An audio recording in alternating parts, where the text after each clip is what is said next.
अस्सलाम वालेकुम। SM news के साथ मैं हूं इश्तियाक अली। खबरों का सिलसिला बढ़ाते हुए खबर शामिल करते हैं शुजाबाद से। शुजाबाद शहर में हाउसिंग कॉलोनी में हबीब पार्क में गुज़श्ता रोज़ और आज भी आने वाली बारिश का पानी जमा है। इसी हवाले से मज़ीद तफसीलात जानते हैं अपने नुमाइंदे मोहम्मद आसफ जवार से। जी आसफ, तफसीलात से आगाह कीजिएगा।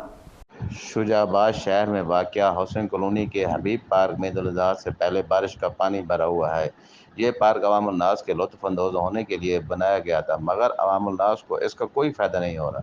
बारिश का पानी खड़ा होने की वजह से महल्ले में बहुत ज़्यादा बीमारियां और ताफ़ुन फैल रहा है, जिसकी वजह से हबीब पार्क तालाब का मंजर पेश कर रहा है। ईद-उल-अज़हा में भी लोग इस पार्क का रुख नहीं कर सके। अहलियान शुजाबाद का असिस्टेंट कमिश्नर शुजाबाद और chief officer municipal committee Shujabad से अपील की जाती है कि इसका फौरी तौर पर नोटिस लें और इस पार्क में से जल्द से जल्द पानी निकालने का बंदोबस्त किया जा सके, ताकि अहलियान शुजाबाद को इस पार्क का रुख करने का मौका मिले और इसमें लुत्फ़अंदोज़ हो सकें। बहुत शुक्रिया आसिफ, तफसीलात से आगाह करने के लिए। अब तक के लिए इतना ही। मज़ीद खबरों के लिए देखते रहिए SM न्यूज़।